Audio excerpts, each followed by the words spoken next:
sweating. He'd suffered through the terror of 100-mile-per-hour plus winds, flung off by Irma, and was now descending into the special hell of a storm's aftermath.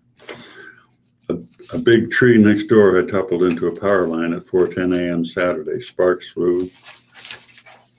A transformer exploded. The lights went out. Guerra and his wife and son faced the misery of going days, if not weeks, without a working stove or refrigerator or, most important, air conditioning. Before AC, nobody lived in Florida, and for good reason, Guerra, 55, said when the temperature was sitting at 88. It's easy to forget that this is really a jungle we live in. We're going to go back to the jungle. Look how much I smell. My dog smells. Everyone smells. All you do is think of how you can escape, but there is no escape. The state may have been spared the most horrible loss of life and destruction of property so many had predicted, but it's hard to overstate the scale of devastation Irma's fury brought to the power grid and those who depend on it. Power, power, power, Governor Rick Scott said. The biggest thing we've got to do for people is get their power back. It was once the standard sarcastic reply of a generation of American parents when their baby boomer children and they wanted a pony or a battleship or a house made of gumdrops and cake frosting. There are people in hell who want ice water. But in Florida, without electricity in September, that is the spitting image of hell. The aphorism turned literal. Everybody wants ice, and they aren't going to get it anytime soon. With ice factories up and down, the state shut down by Hurricane Irma and emergency services such as police and hospitals, getting most of what little supply remains, ice cubes might as well be made of gold. More than 50,000 utility workers, some from as far away as Canada and California, are responding to the crisis. The state's largest utility, Florida Power and Light, said Irma caused the most widespread damage in company history, affecting all 35 counties in its territory, which is most of the state's Atlantic coast and the Gulf Coast south of Tampa. Many power lines and transformers are above ground attached to poles. Irma's wind turned trunks and limbs into effective line cutters, causing damage to all 27,000 square miles of its service territory, the company said. On Tuesday, the company announced that it expected to have the lights back on by the end of the weekend for the state's East Coast. Customers living in hard-hit neighborhoods in Southwest Florida, where damage was more extensive, are expected to get power restored within 10 days. Paul? This article out of Washington, getting checked for cervical cancer isn't one size fits all. Millions of women may soon have to decide between a routine Pap or a newer test that detects if they have a cancer-causing virus. Draft national guidelines released Tuesday for the first time say either option is reasonable for certain women, those ages 30 to 65. PAPs, a mainstay for women's health for decades, can spot precancerous abnormalities in time to prevent cancer. Newer HPV tests detect the virus that causes nearly all of that cancer, and while they're widely used to confirm PAP results, most U.S. medical groups haven't yet pushed them as a standalone alternative for screening.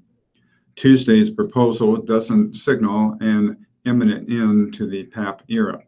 PAPs, not HPV tests, still are recommended for screening women in their 20s, stressed the guidelines from the U.S. Preventative Services Task Force. And don't let the which test debate blur the main message. Screening for cervical cancer saves lives, said task force member Dr. Carol Mandione of the University of California, Los Angeles. Today, too many women still miss out. Some things to know. Cervical cancer is still a threat. Cervical cancer has dropped dramatically over the past half century, thanks to PAP's testing. Still, this year, an estimated 12,820 U.S. women will be diagnosed with cervical cancer and about 4,200 will die. Most haven't been screened or have gone too long between checks. PAPs examine cells scraped from the cervix. HPV testing looks for high-risk strains of the human papillomavirus, the nation's most common sexually transmitted infection. According to the Centers for Disease Control and Prevention, just about everyone will get at least one strain at some point in their lives. but only certain strains cause cervical cancer, and only if they linger long enough in the body. Age matters for screening. Otherwise, healthy women need a Pap every 3 years from ages 21 to 29, agree most U.S. physician groups in the draft task force guidelines. Cervical cancer grows so slowly that regular Paps can find a problem early enough to treat. While the Food and Drug Administration has approved an HPV test for women as young as 25, national guidelines have long recommended Pap screening for 20-somethings.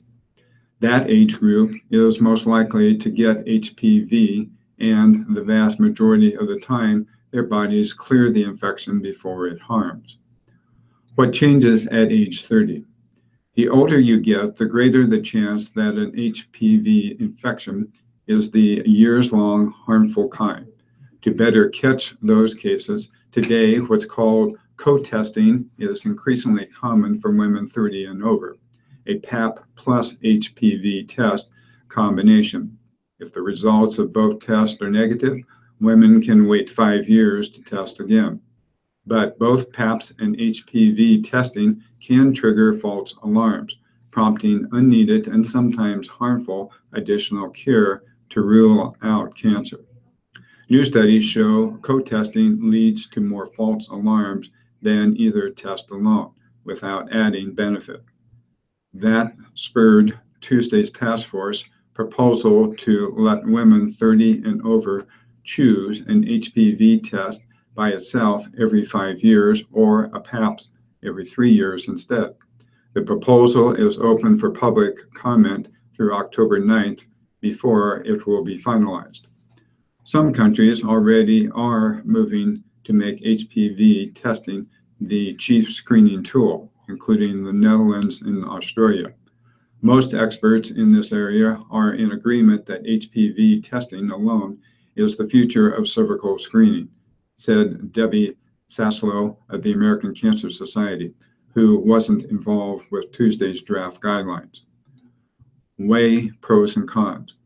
Women in their 30s and older need to discuss screening options with their health providers, said Dr. Jason Wright, gynecology oncology chief at New York Presbyterian Columbia University Medical Center, who also wasn't involved with the new guidelines.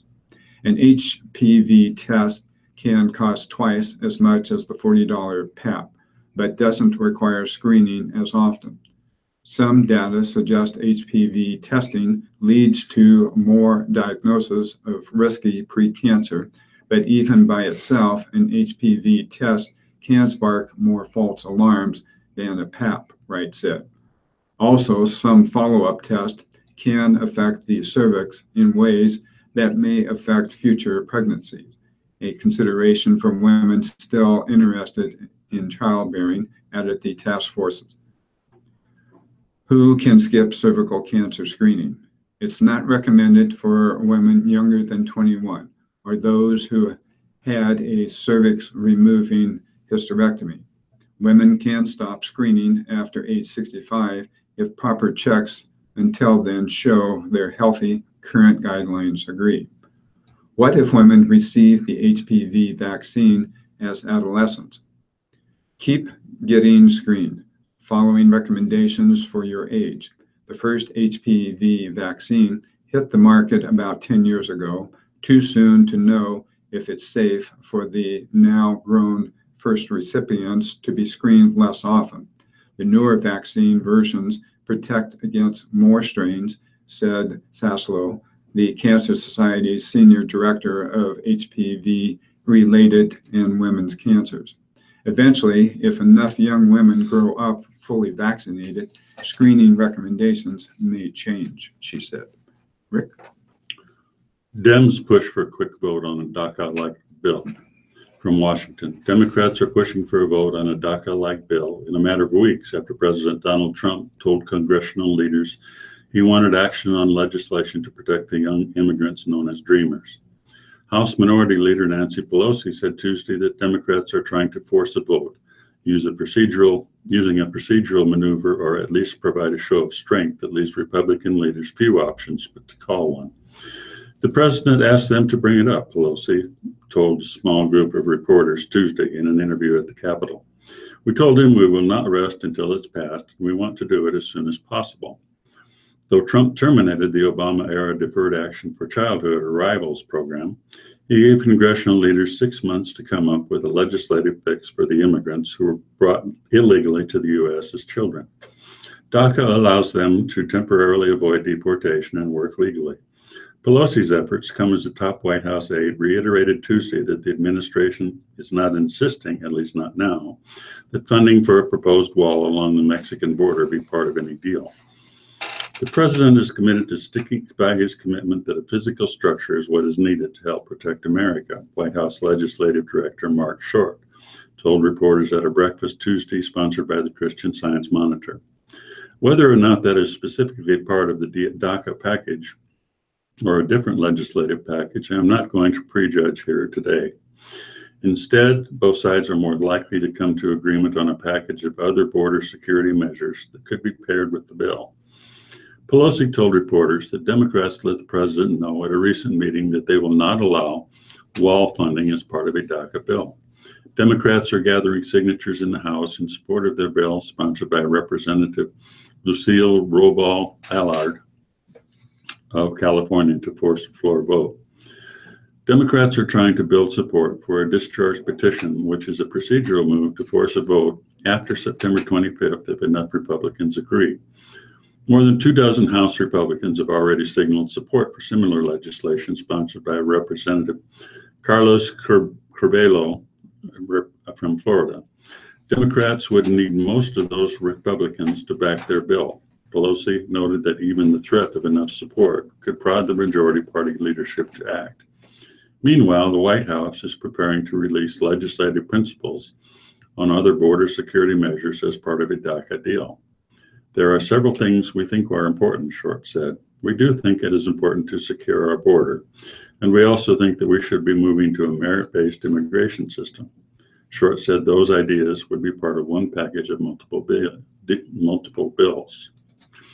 An election panel may not make recommendations. From Manchester, New Hampshire, Vice Chairman of President Donald Trump's Commission on Election Fraud Tuesday dismissed criticism that the panel is bent on voter suppression, saying there's a high possibility that it will make no recommendations when it finishes its work. And even if it does, it can't force states to adopt them. Trump created the Presidential Advisory Commission on Election Integrity in May to investigate his unsubstantiated claims that millions of people voted illegally in 2016. Democrats have blasted the commission as a biased panel. The commission in June requested any records considered public by states, including driver's license numbers and partial Social Security numbers. There's no mention of the data request during the commission's meeting Tuesday. Speaking to reporters afterward, Kansas Secretary of State Chris Kobach, the panel's vice chairman, emphasized that states are being asked to send only public information, any already public information, and called the Democrats' criticism about voter suppression bizarre. Paul? And this article out of Covina, California. Police say a man with a knife tried to rob a Southern California pizza restaurant just a few hours after burglars had already stolen from it, and he was stopped by an officer there because of the first crime. Covina Police Lieutenant Trevor Goomer tells the San Gabriel Valley Tribune that burglars broke into the pizza chalet Tuesday and made off with $1,500. As the owner was cleaning up after the burglary, less than 3 hours later, the knife-wielding man walked in and demanded money. The owner flagged down an officer providing extra patrol help. Goomer says the suspect, 19-year-old Ernest Ramirez, didn't listen to the officer's order to give himself up and fought with arriving officers briefly until he was subdued. Goomer says Ramirez was treated for minor injuries. Rick? Talk about being in the wrong place at the wrong time. Amen to that. Security clearance backlog leads to risky interim passes from Washington. A government backlog of 700,000 security clearance reviews has led agencies like the Defense Department to inadvertently issue interim passes to criminals, even rapists and killers, fueling calls for better and faster vetting of people with access to the nation's secrets. The government-wide backlog is causing work delays for both federal and private intelligence efforts. It takes about 4 months to acquire a clearance to gain access to secret information on a need-to-know basis, and 9 to 10 months for a top-secret clearance. Efforts to reduce the backlog coincide with pressure to tighten the reins on classified material. In recent years, intelligence agencies have suffered some of the worst leaks of classified information in U.S. history. Still, calls for a faster clearance process are getting louder. If we don't do interim clearances, nothing gets done, Dan Payne, director of the U.S. Defense Security Service, said last week at an intelligence conference. Payne described handing out interim clearances as risky business. On the basis of partial background checks, people are being given access to secret and top secret information, sometimes for long periods, he said. I've got murderers who have access to classified information, he said. I have rapists, I have pedophiles, I have people involved in child porn. I have all these things at the interim clearance level, and I'm pulling their clearances on a weekly basis. We're giving those people access to classified information with only the minimum amount of investigation. This is why we have to fix this process. This is why we have to drive these timelines down. Payne didn't say how many criminals his agency has discovered, whether their offenses were new or old, or whether any of them had mishandled classified material.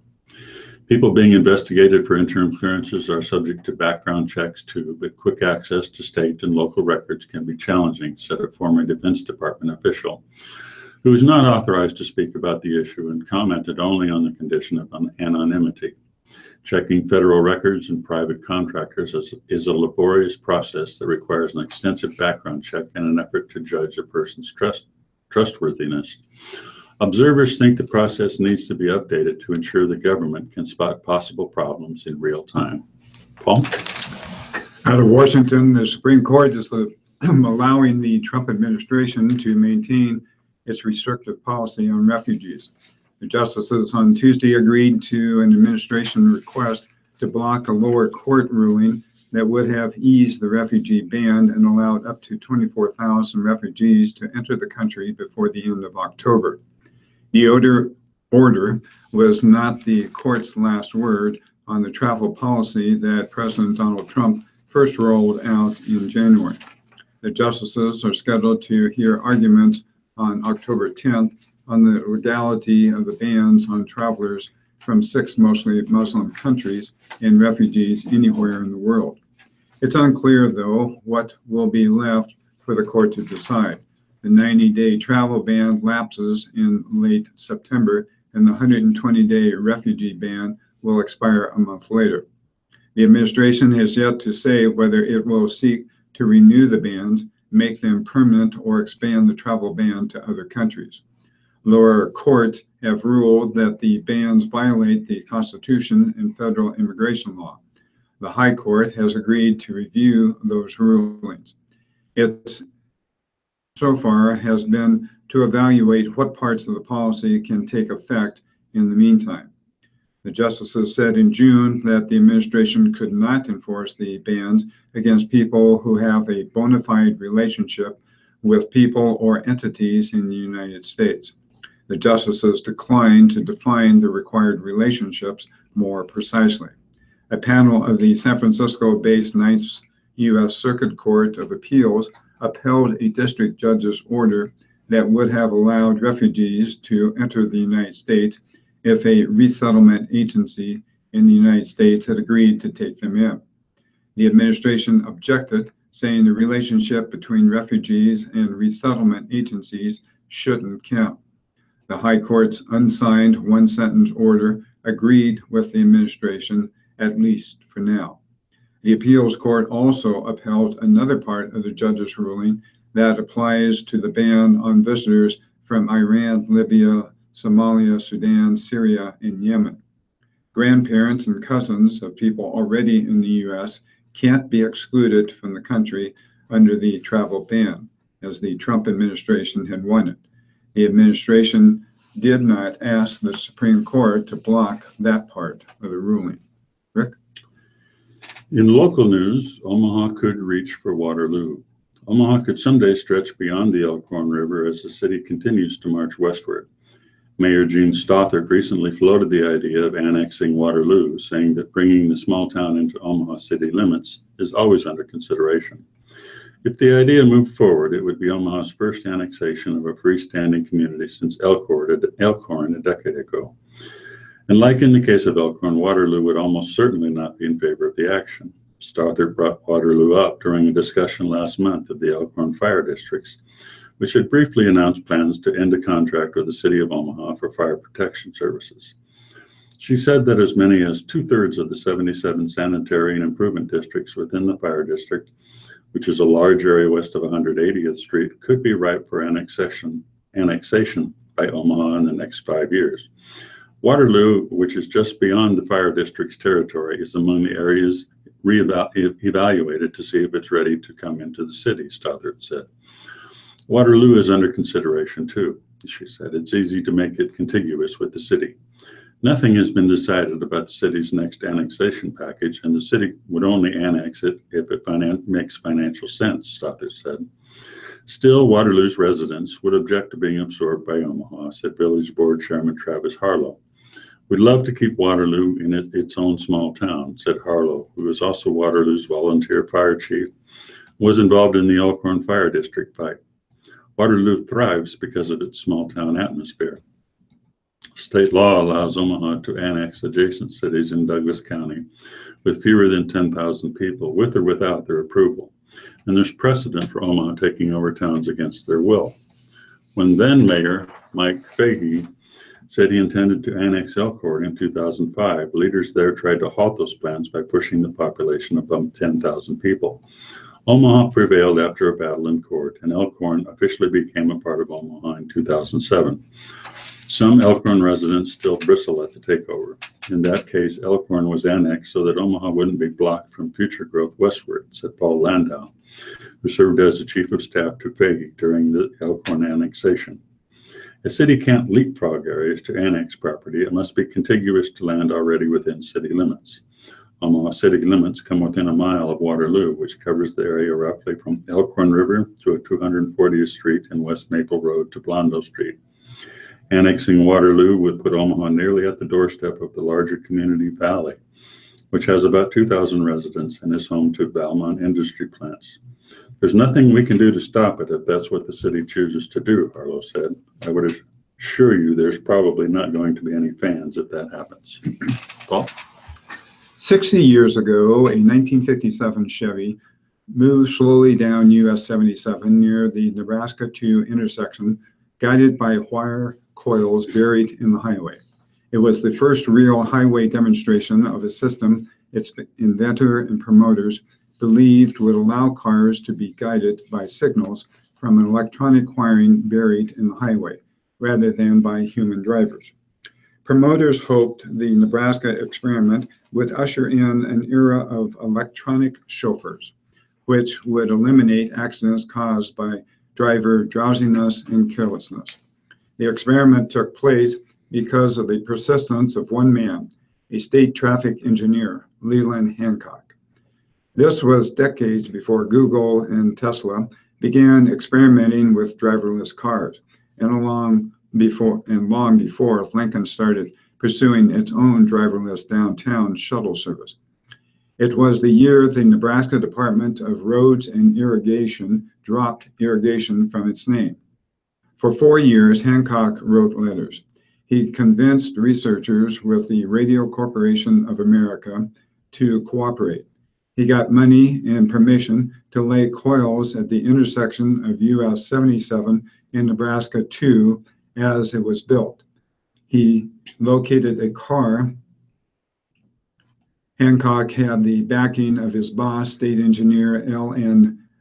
Reese, but Hancock, who became the unofficial electronic traffic control engineer for the state, did most of the work, based on several boxes of letters.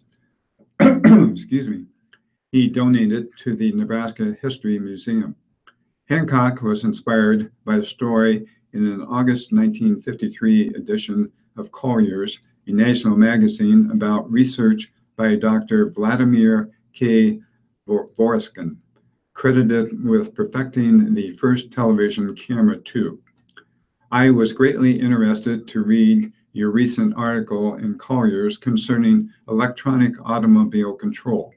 In connection with my work here, I have often theorized on the subject of automatic drive as it would pertain to traffic operations, Hancock wrote. If we had something tangible to work with, this department might be progressive enough to at least lay a few miles of actual roadway experimentally, he wrote. In September of 1954, an initial test installation was made in Cass County on US 7375, where coils in the highway were hooked up to a traffic counter and proved more accurate than the present counters, according to a Journal Star news story. 2 years later, coils were placed in the pavement as the state constructed the intersection of US 77 and Nebraska 2, which was then on the outskirts of Lincoln. 83 people, including highway officials from across the nation and from the Bureau of Public Roads, plus reporters and other onlookers, watched the Nebraska test on October 10, 1957. RCA engineers had installed a pair of small coils on the bumper and a small meter on the cab of the car. A member of the RCA team drove the car with his windshield blacked out, holding a straight course by means of signals transmitted by his meter from a guide wire laid under the pavement, based on news stories. When he got too close to the car ahead, a bell sounded and a light flashed on. When he dropped back, the signal stopped. He held his course by observing the swinging needle of the meter. The system was described as resembling the block signals and control systems used in railroads. It demonstrated how vehicles might ultimately be controlled by radio signals from an electronic wiring system buried in the highway. A system of flashing lights by the side of the road, which were set off when cars passed over the coils in the road, would also be able to warn drivers of approaching cars, providing safety in fog or poor visibility. The system cost the state very little, about $500, mostly for the electrical wire and installation based on newspaper stories. Hancock and the researchers hoped the Nebraska test would create interest elsewhere and other states would cooperate in setting up a more comprehensive and widespread program. That did not happen, and letters between researchers and Hancock indicate their frustration. In a June 2, 1958 letter, RCA researcher L. E. Flory said, "Definite action is being prevented by the rapidly expanding tangle of administrative troubles on the national scale that seem to be occurring." Hancock, described as the spark plug for the test project, worked for the State Department of Roads from January 1946 to December 1981. He died in 2006, but his donated papers, including carbon copies of every typed letter, tell the story of this early attempt to create a driverless car system. In narrow vote, citizens approved tax levy override. That was close. Westside Community Schools voters approved a 15-cent tax levy override by a slim margin. Preliminary results from Tuesday night show. Pardon me. According to unofficial results from the Douglas County Election Commission, 51.3% of voters favored the levy override, while 48.6% voted it down. Roughly 7,500 mail-in ballots were delivered by the 5 p.m. Tuesday deadline. I think these types of elections are always very close, Superintendent Blaine McCann said. I think it just tells us we always have to be very vigilant and efficient with the dollars we're providing, and our community is watching what we're doing. McCann said the school board president, Beth Morissette, both said they're grateful that Westside voters agreed to invest more in the school district, especially after several years of rocky budget cycles that have resulted in cuts to staff and programs. We're so grateful for our community that has listened to our call and demonstrated their commitment to high-quality education and outstanding teachers, Morissette said. The Millard School District will hold its own levy override vote this fall with the mail-in election scheduled for November 14th. If the override is approved by voters, the school board could levy up to 9 extra cents for programs and operations. Westside asked residents to approve a levy override of up to 15 cents per $100 valuation for a 5-year period. That extends and increases a 10-cent levy override set to expire at the end of the 2017-18 school year. The last override election was in 2012, when 65.5% of voters gave Westside the green light to raise additional revenue. The new override will go into effect in the 2018-19 school year. Since 1998, voters have over and over again approved a series of overrides that allow District 66 to exceed the state's $1.05 general fund property tax levy limit. Under state law, districts can ask voters for permission to raise that limit. Past voters have been approved by even narrower margins. The first override election in 1998 passed by 82 votes. In 2002, the margin of victory was just 29 votes.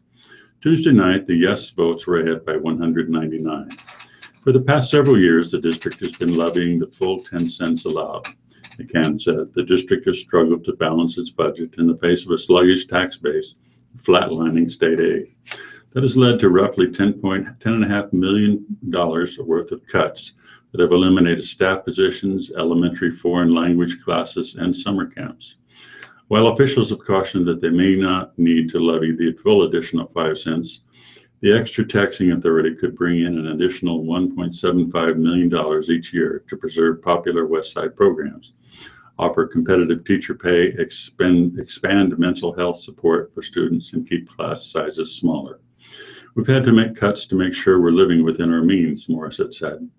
The cuts are getting to the point where it's reaching the classroom. This levy override will allow us to continue to support our teachers and really have the skilled teachers we need to support our kids. The district's current general fund budget is $71.1 million with a levy of about $1.32 per $100 valuation, which includes the 10-cent override. For the owner of a home assessed at $150,000, that translates to a school tax bill of $1,980. If the district were to add 5 cents, that bill would increase by $75. The Westside Board will vote on its 2018 budget on Monday. Paul? This article out of Omaha, a planning committee is seeking public input about how to transform riverfront along the Missouri River between Omaha and Council Bluffs, Iowa. About 200 people attended a riverfront revitalization planning committee meeting Monday to share what they'd like to see on a large strip of the riverfront.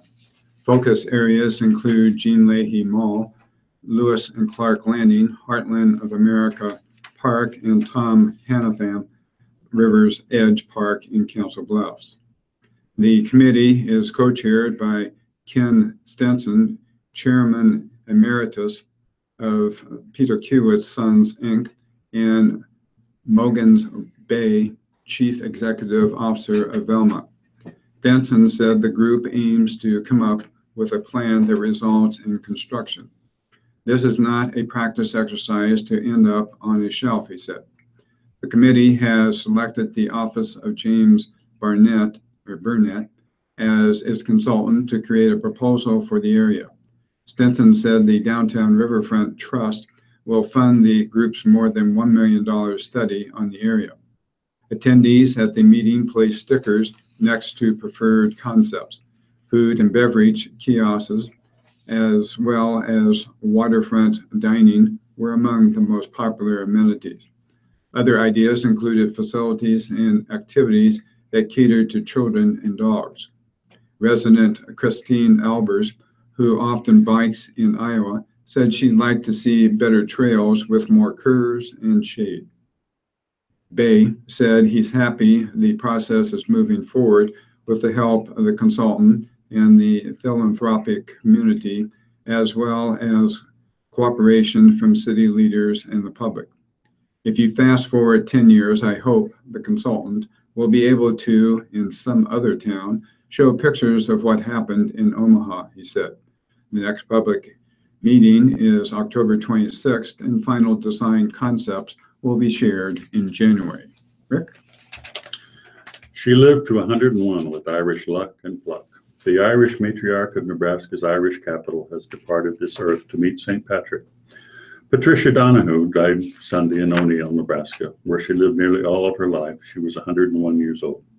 She last graced the pages of this newspaper last March on her 100th birthday, March 17th, which is the feast day of her namesake, St. Patrick. That weekend, she was feted with the town honor. Patricia was the Grand Marshal of O'Neill's St. Patrick's Day Parade, and her family threw a party that drew more than 250 people. In Irish fashion, there was poetry and song and a mass at the church of her baptism a century ago. For a little old lady, Patricia stood about 5 feet in her final year and was just 88 pounds at her death, and she didn't seem that old when I met her in March of 2016. We sat around her lace-covered dining room table in the home where she lived with son Don. We sipped tea, we talked Irish bona fides, we talked politics, mostly we talked perseverance, hers. When your life spans a century, there are thrills of invention and change and the pain of loss. She outlived her parents, of course, and sisters. She outlived Walter, her husband of 56 years. She outlived a son, Bob, who died of pancreatic cancer. Patricia also outlived a bout with ovarian cancer when she was 80. She drove herself to radiation treatment in Norfolk, 75 miles away. She credited her own longevity to a mixture of Irish luck and maybe her own pluck.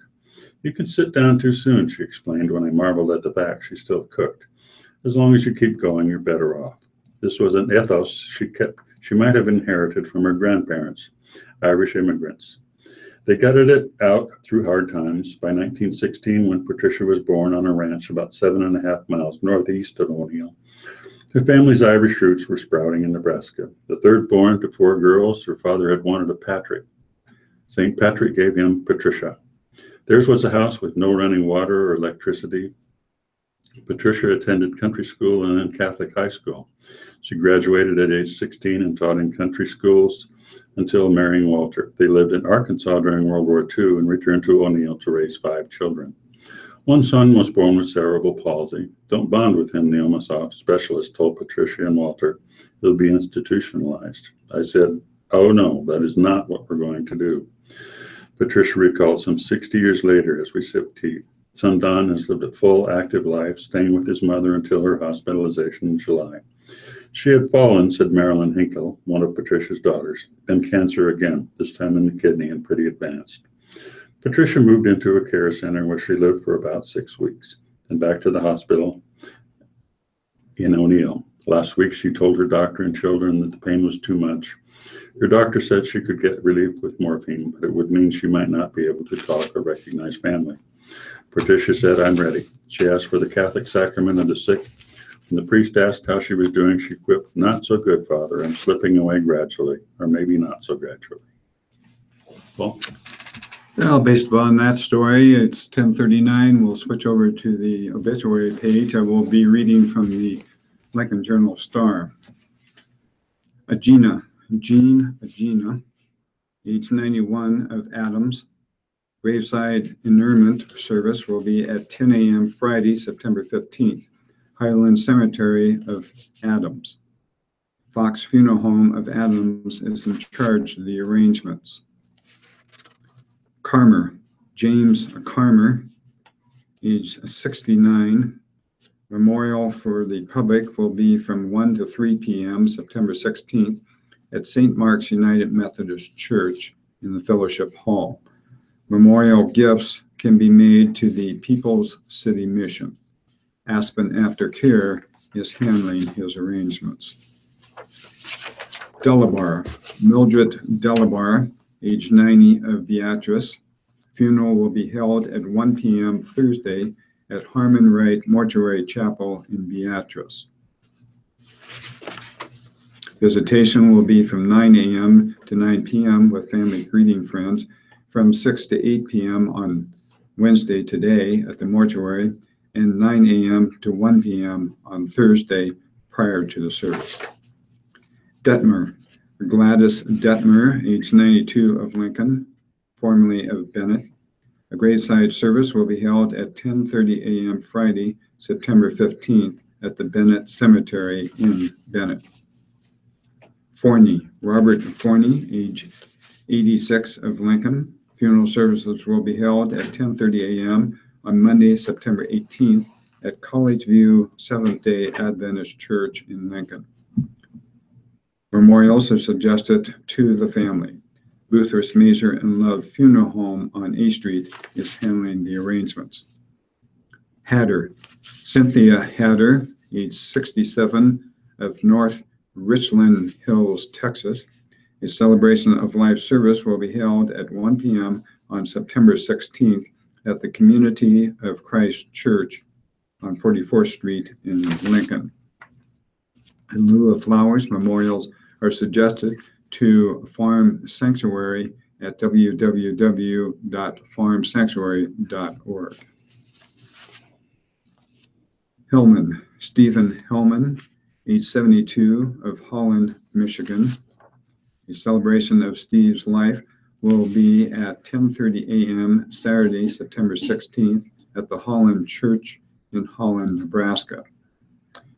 Memorials in Steve's honor include the David Seldrick Wildlife Trust, the Down Syndrome of Greater Cincinnati, or the Holland Church. Funeral arrangements are entrusted to Boothurst, Mazer, and Love Funeral Home on A Street. Hodley, Marjorie Hodley, age 50, of Lincoln. No other information is available. Kuntz, Elsie Kuntz, age 94, of Lincoln. Additional information will be forthcoming. LaPlatte, Dwayne LaPlatte, age 75, of Lincoln. No other information is available. Luders, Linda Luders, age 72, of Cortland. Funeral services will be at 1:30 p.m. September 14th at Zion Evangelical Lutheran Church of rural Clatonia. A memorial has been established to the family's choice with the church elders in charge. Fox Funeral Home of Beatrice is in charge of the arrangements. Mentas, Marie Mentas, age 93, of Beatrice. No other information is available.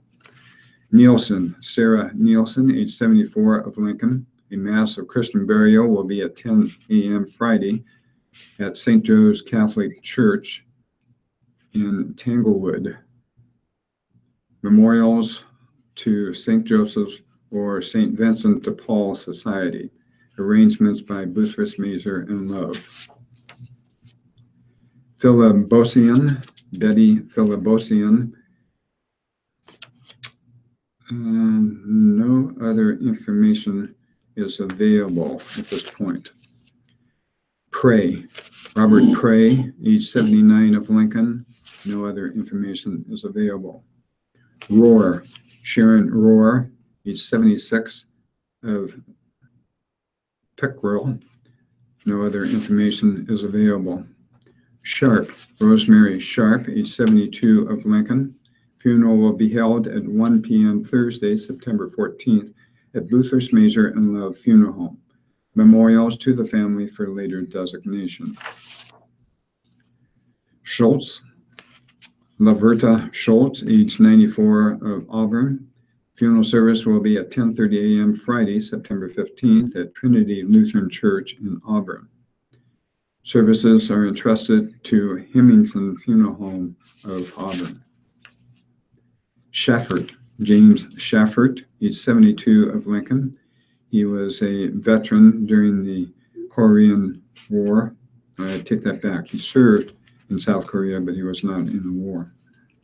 Services will be at 10:30 a.m. Friday at Faith Lutheran Church on Adams Street. Memorials to the Michael J. Fox Parkinson Foundation. Boothurst, Mazer, and Love Funeral Home is handling the arrangements. Scott, Claudine Scott. Memorial service will be at 10 a.m. Saturday, September 16th at Crestwood Christian Church on A Street. In lieu of flowers, please send memorials to the family. Emmett Scott, age 90, of York.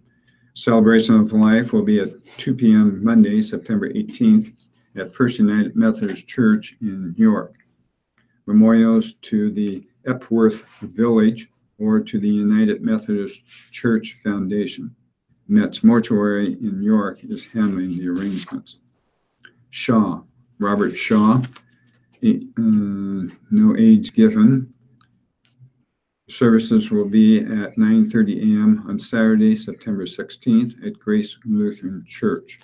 Memorials to Grace Lutheran or the VFW number 131. He was a veteran of the U.S. Coast Guard. Aspen Aftercare is handling the arrangements. Shuffing, Rodney Shuffing, age 66, of Martell. Services to celebrate Rodney's life will be held at 3 p.m. on Friday, September 15th at Lincoln Memorial Funeral Home. In lieu of flowers, memorials to the Shuffing family for future designation. Thompson, Warren Thompson, age 79. Memorial service will be at 2 p.m. Thursday at Trinity Lutheran Church in Cordova. There will be a military graveside service. It does not say what service he served in, at the Zastro Cemetery in Cordova. Memorials are directed to the Cordova Fire Department or Trinity Lutheran Church in Cordova. Farmers and Son Funeral Home is handling the arrangements. Turek, Robert Turek, age 82, formerly of Geneva. Services will be at 11 a.m. Tuesday, September 19th at First Congregational United Church of Christ in Geneva. Memorials to the family for later designation. Farmer and Sons Funeral Home in Geneva is handling the arrangements. Weber, Faith Weber, age 97, of Lincoln. Memorial service will be at 12 noon Friday, September 15th at First Plymouth Chapel. Memorials to the Samaritan's Purse for storm relief in Texas and Florida. Roper and Sons is handling the arrangements. Wilkie, Forrest Wilkie, age 99, formerly of Beatrice. He was a veteran of the U.S. Army during World War II. Cremation, no visitation. Private family, private family service at a later date. Memorial contributions to the Capital Humane Society. Roper and Sons is handling the arrangements. And finally, Wolf, Elsie Wolf, age 90. Services will be at 1 p.m. on September 23rd at the St. Paul's United Methodist Church in Elmwood. Memorials may be given to the family for distribution to organizations in Elmwood. Rick? From the Omaha World Herald. Arfman, Nancy Lee Arfman, age 76. Memorial service will be held Saturday, 11 a.m. at the Community of Christ Central Congregation on Kaneska Boulevard in Council Bluffs. Chapel of Memories is handling the services. Ashoff, Deborah Boyle Ashoff, age 48, of Elkhorn. Memorial service will be Saturday, September 16th at 10 a.m. at Concordia High School. 15656 Fort Street. In lieu of flowers, memorials may be directed to St. Jude Children's Hospital in Deb's honor. Barton, Lorraine Alice Nielsen Barton, age 85. Memorial service at Dundee Presbyterian Church. Graveside services Friday, 1:30 at Mount Hope Cemetery. Memorials to the University of Nebraska Foundation Teachers College for scholarships. Efi Hoffman, Dory Cutler are handling the arrangements. Binder, Frank H. Binder III, age 79. Funeral services will be held on Friday, September 15th at 4 p.m. at Emmanuel Fellowship, 83rd and Crown Point Avenue in Omaha. In lieu of flowers, memorials to the Transport for Christ. Efi Hoffman, Dory Cutler is handling services. Bachman, Lucille M. Bachman, age 91.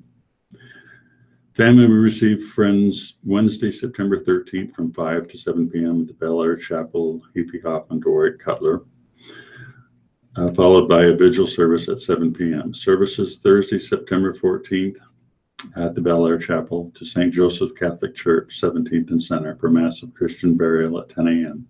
Interment at the Holy Sepulchre in lieu of flowers, memorials to the Alzheimer's Association. Cardenas, George Raymond Cardenas III, age 23. Visitation Wednesday, September 13th, 6 to 8 p.m. with a wake service and rosary at 7 p.m., all at Holy Name Catholic Church, 29th and Fontenelle Boulevard. Mass of Christian burial Thursday, September 14th, 11 a.m. at the church. Interment in the Calvary Cemetery, Omaha, Nebraska. Memorials to the Kids Cancer Foundation. West Lawn Hillcrest is handling the services. Cheney, George E. Cheney Jr., age 75. Memorial services will be held Saturday, September 16th, 10 a.m. at the Bellevue Memorial Funeral Chapel. Interment at the Dannebrog Cemetery in Dannebrog, Nebraska. Memorials directed to the Shriners Hospital, Bellevue Memorial Chapel. Heathby Hoffman Dworik Cutler is handling the services. Chapman, Reverend Philip E. Chapman, age 74, Plattsmouth. Memorial services 10:30 a.m. Saturday, September 16th at the Trinity Episcopal Cathedral in Omaha. Memorials to the family. Kocha, Elizabeth Jane Betty Kocha, age 93. Mass of Christian burial will be held Friday, September 15th at 10:30 a.m. at St. Vincent de Paul Catholic Church. Interment in the Calvary Cemetery, Heathby Hoffman Dworik Cutler, Bel Air Chapels handling the services. Cromling, Charles F. Cromling, he was a veteran, age 92, of Fort Calhoun.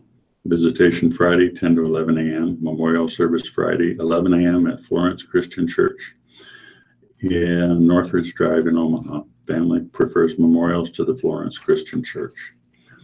Dukinson, Bruce Allen Dukinson, age 74. Funeral services Thursday, 11 a.m. at the Pacific Street Chapel, John A. Gentleman Mortuaries. Visitation with the family will be Thursday, 10 to 11 a.m. at the Pacific Street Chapel.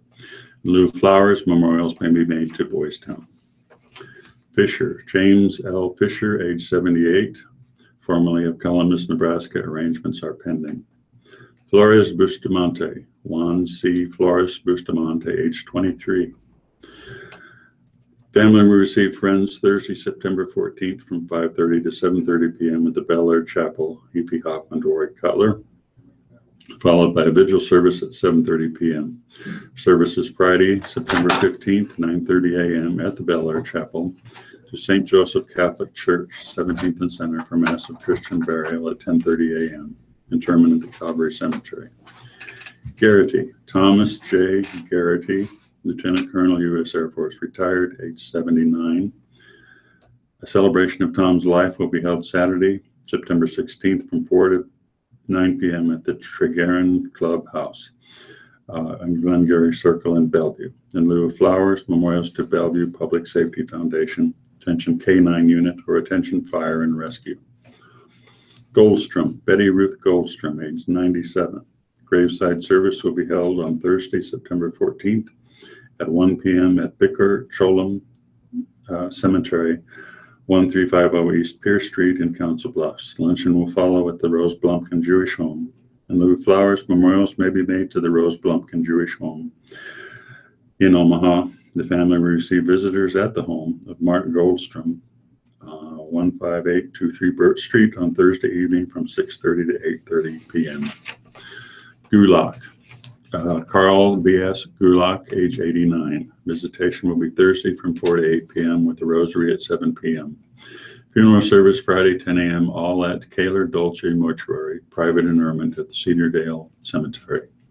Holt, Fred Holt, age 79, of Howells. Funeral services for Fred will be at 10:30 a.m. on Saturday, September 16th at Trinity Lutheran Church in Howells. Visitation will be held at the church 5 to 8 p.m. Friday and 9:30 to 10:30 a.m. cemetery. Memorials can be directed towards Howells Fire and Rescue. Hurley, Richard Lee Hurley, age 77, he was a veteran. Celebration of Life Thursday, September 14th at 1:30 p.m., followed by reception at the Bel Air Chapel of Heathby Hoffman Dworik Cutler. In lieu of flowers, memorials to the Richard Hurley Memorial Fund. Hyde, Marianne Hyde, age 90. Mass of Christian burial, 10:30 a.m. Wednesday, September 13th at St. Mary's Catholic Church in Bellevue. Interment in the Calvary Cemetery. Memorials to the Good Samaritan Society. Johnson, Catherine Johnson, age 95. Visitation Thursday, September 14th from 6 to 8 p.m. Funeral service September 15th at 12 p.m. all at Zion Baptist Church, 22nd and Grant Street. Interment in the Graceland Cemetery. West Lawn Hillcrest Funeral Home handling the services.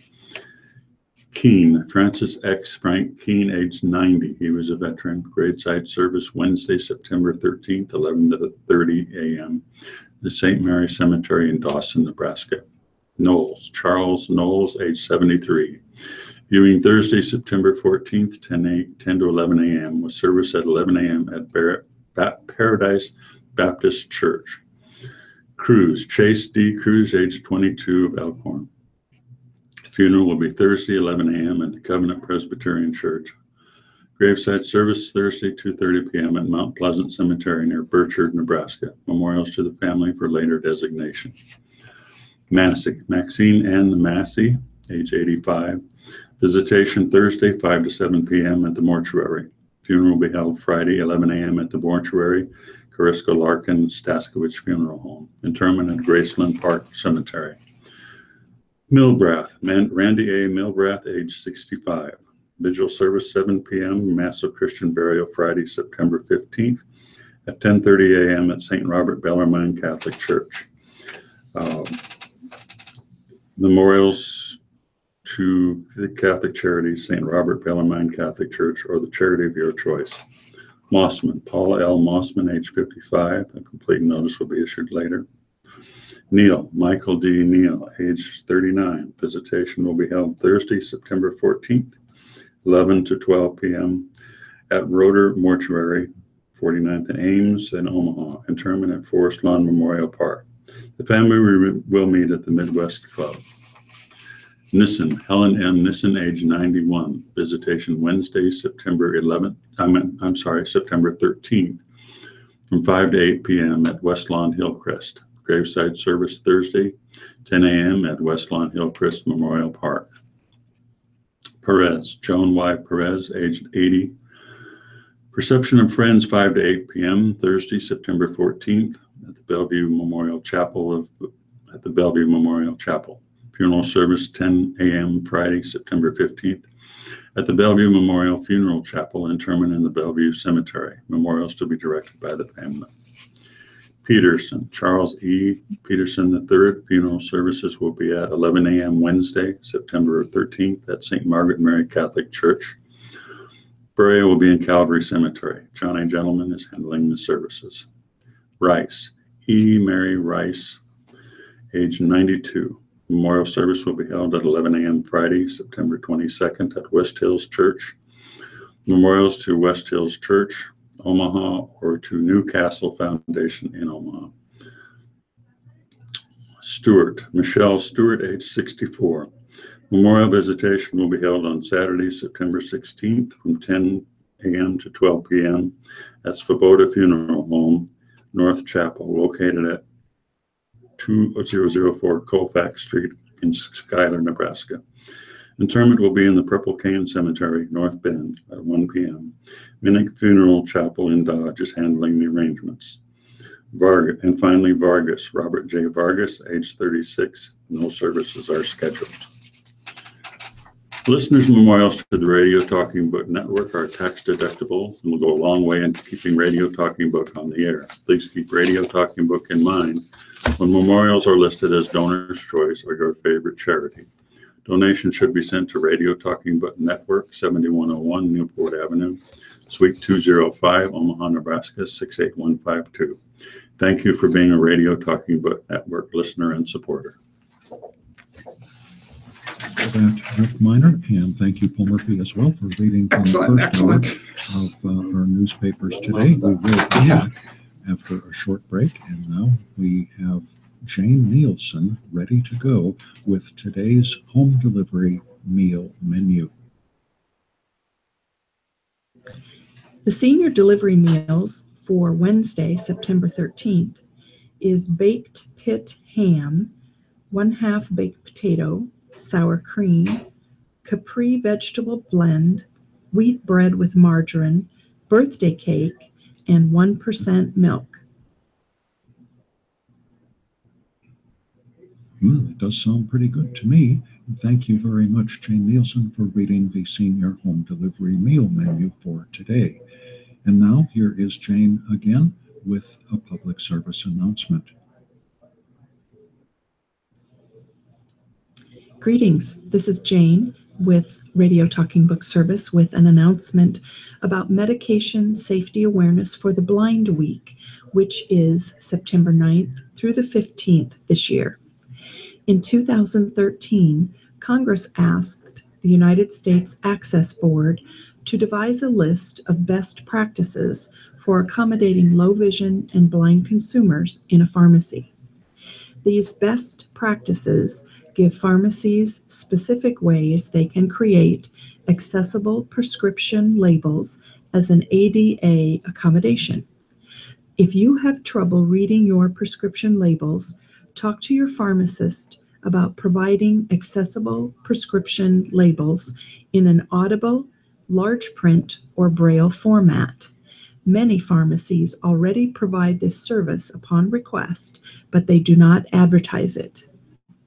For more information about the best practices, visit www.access-board.gov or call Envision America at 1-800-890-1180 for help finding a pharmacy that provides this free service.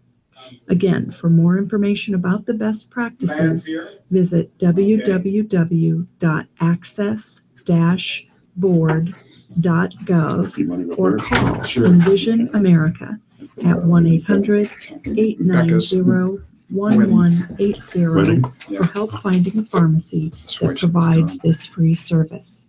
Thank you very much for that, Jane. And you are tuned, of course, to the Radio Talking Book Network in Nebraska. We've been very proudly serving our blind and visually impaired listeners for 43 years. The Radio Talking Book Network is brought to you with the cooperation of KIOS-FM in Omaha and statewide through the facilities of NET Radio and Television. And now let's return to our readers for the second hour of reading from the Omaha World Herald and the Lincoln Journal-Star. Here once again are our stars, Paul Murphy and Rick Miner. Thank you very much. It's 11:04. We'll switch over to the editorial page. I will be reading from the Lincoln Journal-Star's editorial page. This article is by John Crisp.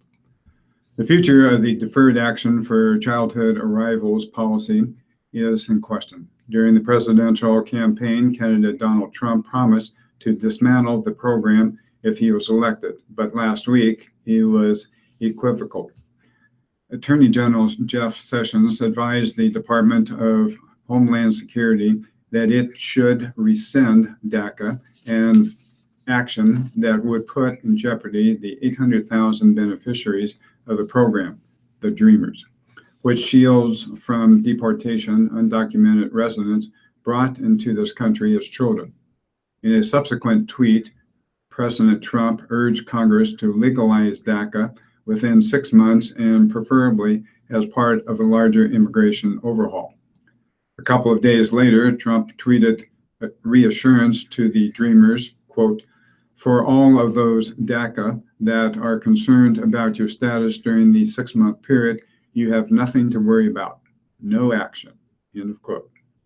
I suspect, however, that it's a rare dreamer who will rest easy based on the tweets of our mercurial president.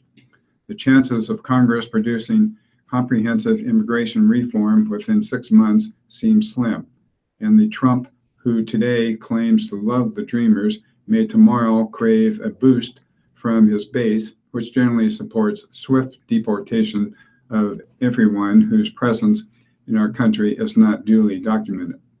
The fact that many of the Dreamers have lived most of their lives with this sort of precarious uncertainty surely doesn't make it any easier. Many have few or no memories of the country in which they were born.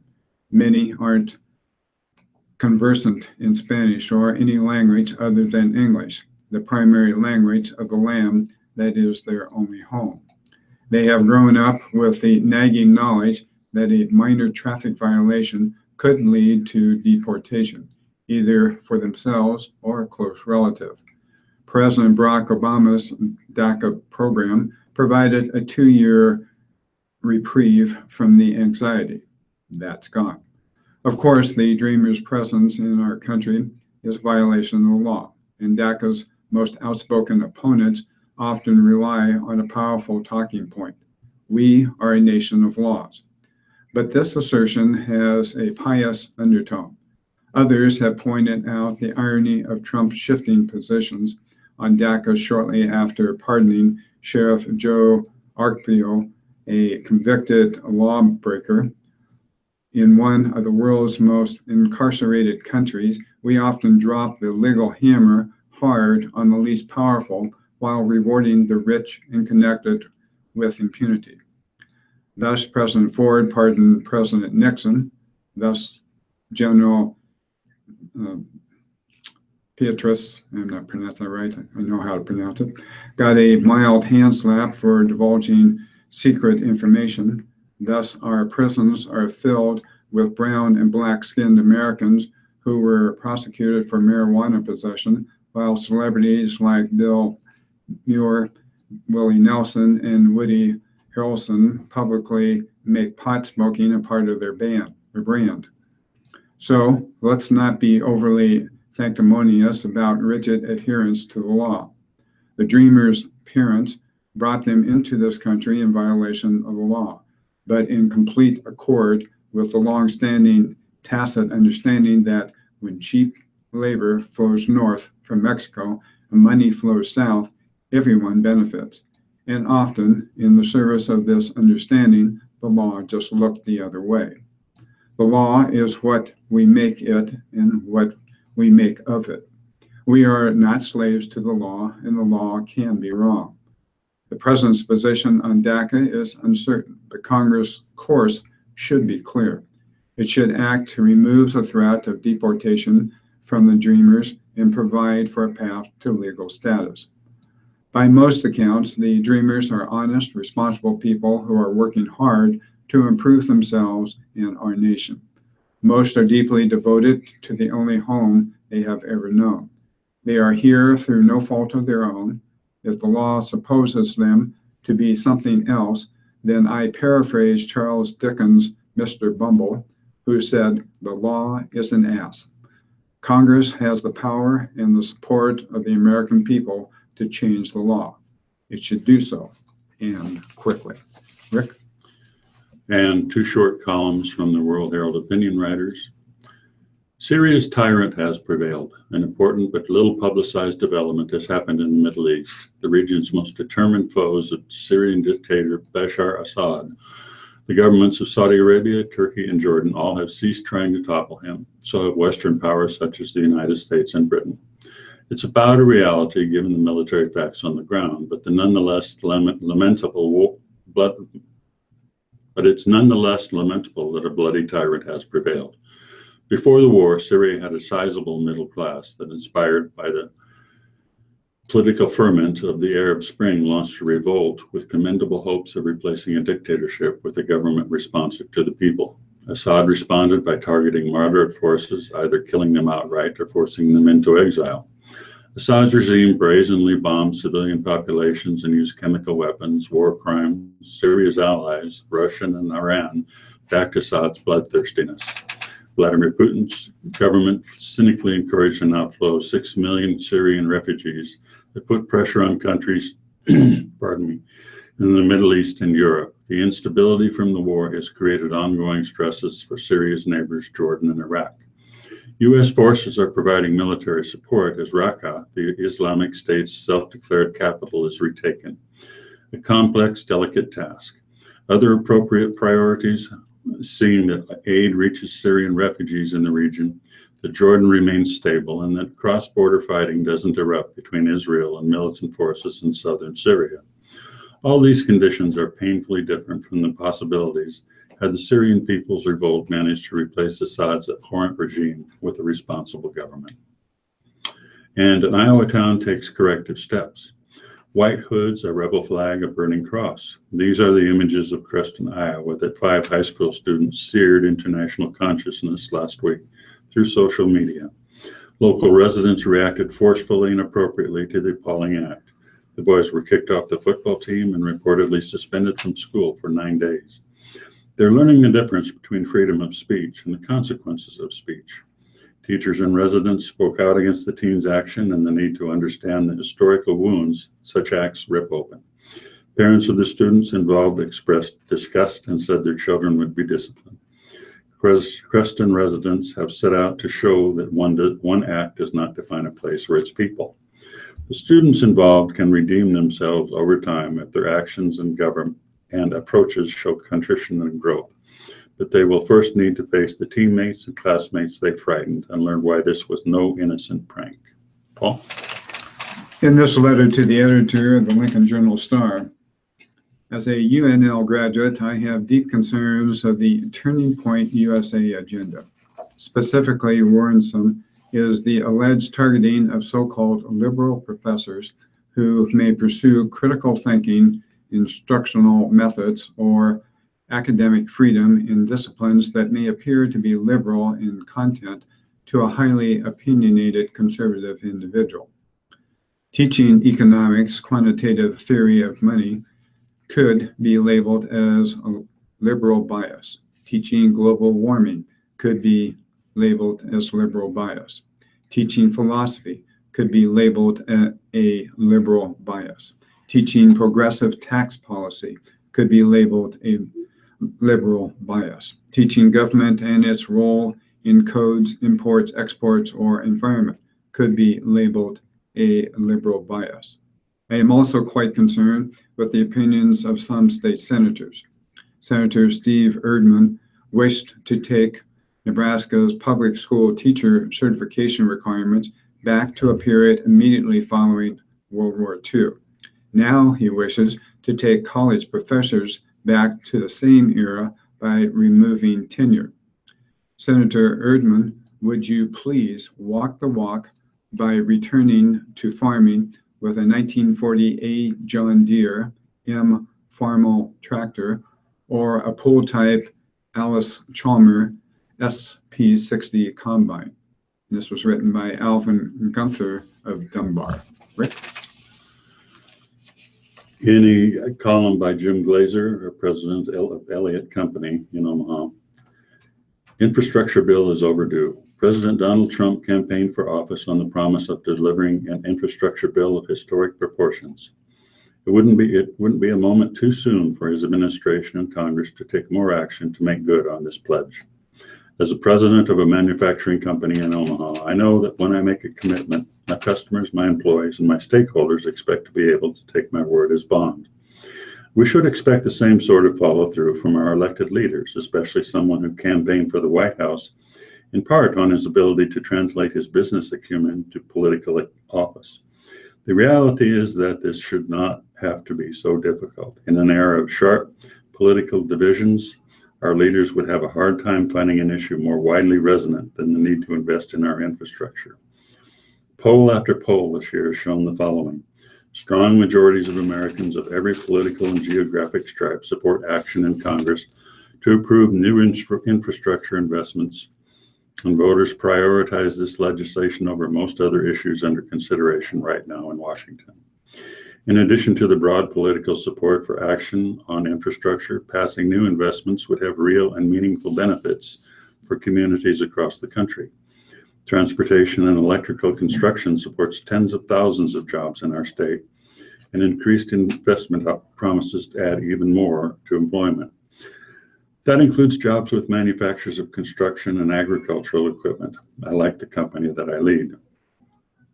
Equipment manufacturers in Nebraska support more than 18,000 jobs in our state and contribute more than $2.25 billion to the economy. Based on research conducted for the construction equipment industry, That's to say nothing of the many agriculture producers in our state who rely on safe and efficient infrastructure systems to move their harvest to customers across the United States and the world. Congress has a chance to leverage this unique opportunity and set the trajectory of the American economy for the next generation. Our electrical grid is in need of updating to accommodate future demand. As autonomous and electric vehicles and other technology revolutionize our infrastructure, Congress can write the rules of the road, figuratively and literally, to help usher in this future era of transportation. Our schools, water supply, and bridges are in need of additional capacity or repair. These investments promise to reclaim America's infrastructure advantage over its global competitors, which we have let slip away over recent decades due to underinvestment. It seems as though in every political term, voters across the Midwest have been told to wait just a little bit longer and that an infrastructure bill is next on the agenda. And yet it's now September, and neither Congress nor the Trump administration has even offered meaningful details for how they might meet the president's $1 trillion investment goal. The bottom line is this: we're already almost to 2018. If our leaders in Congress want our continued confidence as voters, they must demonstrate their ability to keep their past promises and pass an infrastructure bill. Otherwise, they will invite further skepticism from voters next fall. Paul? Well, it's 11:17, and we'll move over to today's living and entertainment. Ask the doctors. Dear doctor, do you or do you not need to take a whole course of antibiotics even when you begin to feel better? I've always dutifully done so, but new reports seem to suggest otherwise. Dear reader, antibiotics have undoubtedly saved countless lives. My grandfather died from pneumonia in the 1940s, before antibiotic use became common, and I often wonder about his likelihood of survival in the 1950s when the drugs were more readily available. Today, we've almost come full circle. We now live in a world in which some bacteria no longer succumb to the common drugs used against them, and we fear that the overuse of antibiotics may lead to further resistance. At the same time, more powerful antibiotics are used only when an infection is resistant to all other antibiotics, and drug companies lack incentives to develop new antibiotics. That brings us to the essential question: how best to prevent drug resistance among patients given antibiotics. In July, a group of infectious disease specialists and microbiologists in England published an editorial in the British Medical Journal arguing that lengthy courses of antibiotics could actually increase resistance. Continuing to give antibiotics after they've done their job doesn't make sense, they said, and isn't backed up by science. They have a point. Although a few studies have assessed the appropriate duration of antibiotics use for specific conditions, overall research is slim. The take all your antibiotics advice stems from a long-held worry that bacteria not killed by the antibiotic could develop resistance to that antibiotic. The problem is bacteria are not one size fits all. Some bacteria, such as those that cause tuberculosis, gonorrhea, and malaria, can quickly become resistant to antibiotics, so it is important to kill them completely. Other bacteria are slower to develop resistance, so to have some lingering bacteria is less problematic. What is more worrisome about long regimes of antibiotics is that they also affect other bacteria that reside normally in our bodies, not causing infections. Not only do the good bacteria suffer, some of the bad bacteria can become resistant to that antibiotic and later cause infections that cannot be killed by the prior drug. As I mentioned, some studies have indeed assessed the duration of antibiotic regime, and the results have been mixed.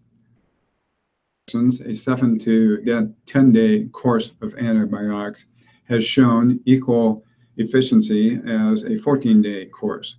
However, in other circumstances, such as ear infections in children, there is greater benefit in taking antibiotics for 10 days than 5 days. This also is the case for strep throat. Complicating matters is the nature of various antibiotics themselves. The antibiotic azithromycin, for example, has a half-life of 3 days, meaning that although a typical course is only 5 days, the drug stays in your system for many days after you finish. In summary, we obviously need more studies on the duration of antibiotic regimes, but the authors of the recent editorial skipped over the major cause of the antibiotic resistance problem, the overprescribing of antibiotics.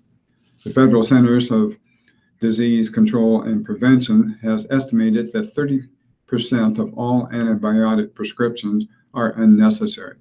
Most of this overprescribing is for upper respiratory symptoms. We should focus less on the duration of the antibiotic regime and more on whether the antibiotic is necessary. If patients and medical practitioners use antibiotics judiciously, we may be able to curb the rising rate of antibiotic resistance. Rick? With just his voice and guitar, Ed Sheeran shows talent. Ed Sheeran stepped on stage all alone. All he had was his voice, his guitar, his songs, and a chorus of voices ringing out from the crowd. And more than 15,000 fans hung on every note. I've got the day off tomorrow, so I'm going to lose my voice, and you're going to lose your voice with me, he said. I want to hear volume tonight. For 90 minutes Tuesday night at the CenturyLink Center, he got it. Sheeran performed the entire show, which spanned his 3-album catalog and included smash hits, Shape of You, Photograph, and Thinking Out Loud on his own. Where many musicians with his success would hire a massive band and flood the arena with instruments, Sheeran sprinted in the opposite direction. He performed all alone. Playing a succession of acoustic guitars, Sheeran triggered a load of loop pedals to play his songs. Sheeran started each song by recording small parts, rhythm, bass, melody, and even vocal harmonies, using the pedals and then stomping them at precise intervals to properly flesh out the songs. With his talent on full display, fans ate it up. The majority young women, the crowd matched him word for word on every song. Of the night's 17 songs, most of them smash hits for the pop singer. For those wondering, Sheeran's massive talent is the simple explanation for his equally massive success. For starters, his accessibility belies his talent. Sheeran's a normal guy in a plaid shirt and shaggy hair who admitted Tuesday that he acts like a goon at concert. He's just like you and me, and his lyrics are similarly accessible, offering complex emotions and simple phrasing that anyone can identify with. In addition to his songwriting ability, he's got incredible vocal range, and he knows his way up and down a fretboard. If there's any criticism, it's that Sheeran's songs are overly sentimental. Nearly every song Tuesday played on some kind of memory of old friends, of exes seen on the street, of magical nights full of romance, and that cascade of sentimentality never ended. Sheeran's set list Tuesday night was like if every song Eric Clapton ever wrote was a variation on Wonderful Tonight. It makes me wonder what the people who think Taylor Swift writes too many breakup songs think about Sheeran. Those at Tuesday's concert certainly didn't care. When he strummed the opening chorus to the A-Team, he said, "Sing with me," and they obliged. The only time he played an electric guitar during Thinking Out Loud, fans sang every word. When he sang the So Sweet love song Perfect, my favorite song I've ever written, he said they pulled out their phone flashlights and swayed as Sheeran strummed. Sheeran encouraged them at every turn. If you want to dance like a weirdo, I'd like to see that. If you want to sing off key, I'd like to hear that, he said. I want you to have as much fun as you possibly can. Paul? Let's have some fun. All right, let's switch over to Dear Amy. My girlfriend, Wendy, and I have been living together for 7 years. She has a daughter, Ariel, 18, who recently graduated from high school. Ariel and I always got along great, but I liked her more than I liked her mother, and I feel terrible about it. A few years into our relationship, Wendy started neglecting her health and hygiene, put on weight, wouldn't exercise, and after a while, I was no longer attracted to her. All the while, Ariel, started to look great, and I couldn't stop thinking about her. I saved all my passions for Wendy, but honestly, I was thinking about Ariel the whole time. Ariel and her mother never got along at all. Her mother was jealous of our relationship. When Ariel was 15, I suggested sending her to boarding school. She loved the school, and I hate to say it, but another reason I wanted her to go there was because I wanted to have a relationship with her, and I hated myself for it. I visited Ariel a few times at school. Wendy was very jealous and suspicious of Ariel for dressing provocatively. I was visiting Ariel at her school right after she turned 18, and she came on to me. Now that she is 18, she's been telling me that she wants to have sex with me before she goes off to college. I confess I am almost ready to take her up on it. I'd be breaking no laws. If I left Wendy, I wouldn't suffer. Would it ruin Ariel's life or cause her trouble later on if we have this relationship now? We wouldn't be living together.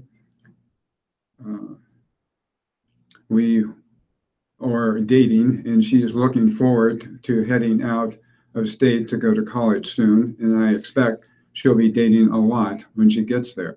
Signed, Not Really Stepdad. Dear Not Really. Yes, I suspect that it would ruin Ariel's life and cause her trouble later on if you have this relationship now. But of course, you have already messed up her life. You have groomed her since childhood by liking her more than her mother.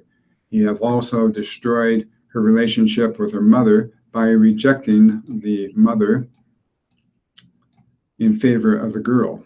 Even if you would not be breaking any laws, your behavior so far has been despicable. Furthermore, like many sexual predators, you blame the victim and accuse her of coming on to you. You say you hate yourself for feeling this way. I hope you will let your conscience guide you now. Rick? What a scumbag. Yeah. Which toys will enter the Hall of Fame? Ask again later, from Rochester, New York. No Frills toys, including the paper airplane, sand, and play food, are among 12 finalists vying for a place in the National Toy Hall of Fame. The contenders for the class of 2017 were announced Tuesday. Also up for the honor are the board games Risk and Clue, the Magic 8-Ball, Matchbox Cars, My Little Pony, the Pez Candy Dispenser, Transformers, the card game Uno, and the Wiffle Ball. 2 or 3 toys will be inducted November 9th into the Strong Museum in Rochester, where the hall is located. Anyone can nominate a toy. The inductees are chosen on the advice of historians, educators, and others for their longevity, success, and ability to inspire creative play. The winners will join 63 Hall of Famers, including the Dollhouse, Dominoes, Bubbles, and the Big Wheel.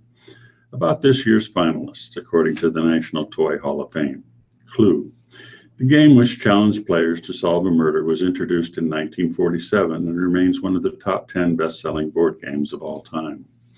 Magic 8-Ball. Over the last 70 years, millions of people have posed questions and waited for a floating ask again later, signs point to yes or other answer.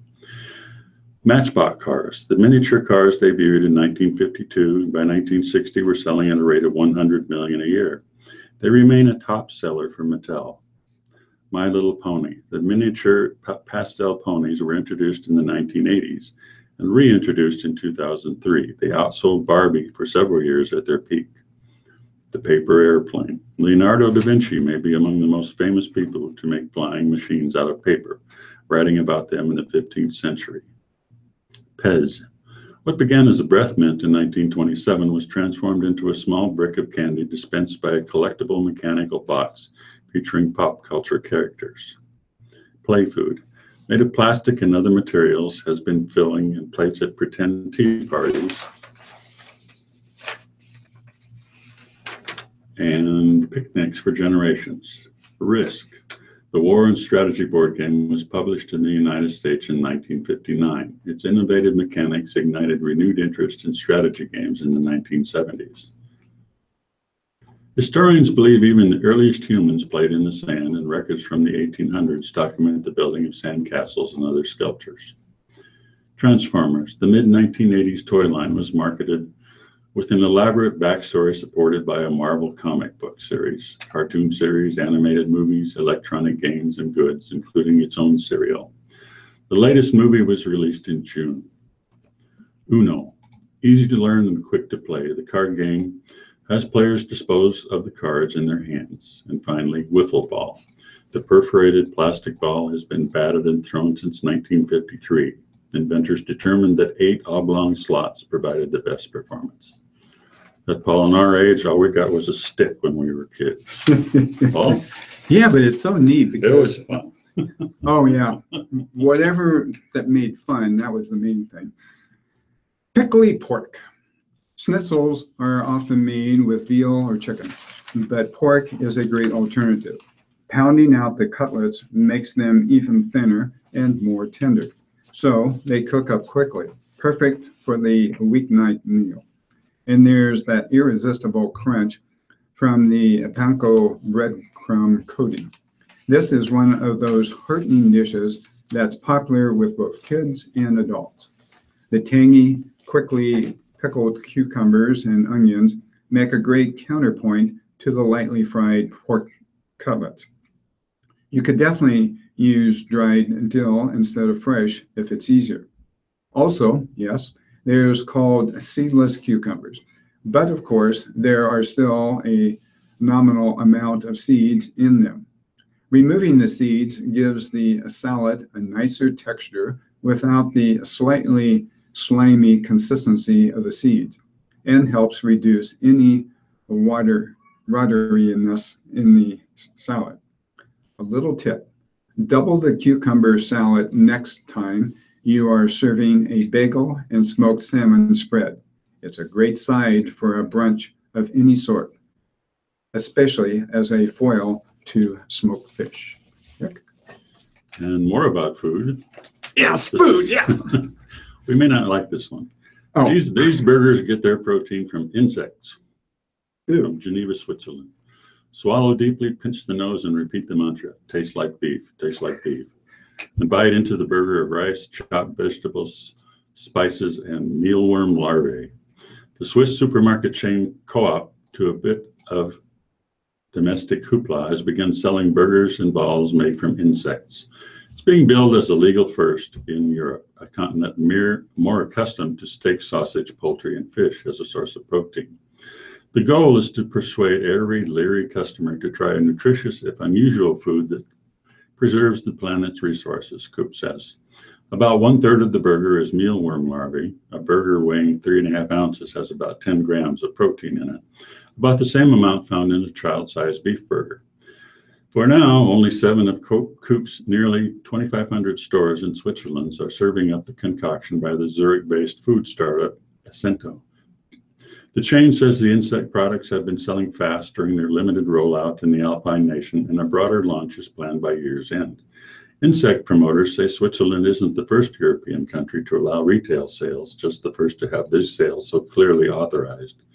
A change in Swiss law in May allows the sale of 3 types of insects: mealworm, larvae, house crickets, and migratory locusts. It's the first time that a state has authorized human consumption of insects in such a firm, explicit way in Europe, said Christoph Dieren, chief of the International Platform of Insects for Food and Feed. Insects can be found on the store shelves in Belgium, Britain, Denmark, and the Netherlands, but that's due to a legal void in European Union rules, he said. New legislation taking effect in January will smooth the way for bug burgers to turn up on picnic plates across the EU, however. The burger itself has little white specks of rice inside with traces of carrot, paprika, chili powder, and pepper. After a hesitant bite, the main flavors that came out are the spices. The texture is curious, a bit like a meaty falafel with a crunch. Aftertaste lingered, but maybe that was just the subconscious playing tricks. The insect burgers, like the meat variety, can be accompanied by buns, tomatoes, and lettuce. The insect balls, a mixture of mealworms with cilantro, onions, and chickpeas, seem to fit best in pita bread, perhaps with a spoonful of yogurt. The Union's Food and Agricultural Organization has the UN's Food and Agricultural Organization has promoted insects as a source of human food, saying they are healthy and high in protein and minerals. The agency says many types of insects produce less greenhouse gases and ammonia than most livestock and require less land and money to cultivate. Still, there's no telling how long a true conversion in consumer taste from beef to bug burgers might take, if it happens at all. That make you hungry, Paul? I just lost my appetite. I'm just thinking, Dear Amy, we'll go back to Amy and see if we can get some further advice. Feeling used wrote to you about a friend who invited her and her husband to a play. Feeling used was asked to pay full price for their $100 tickets.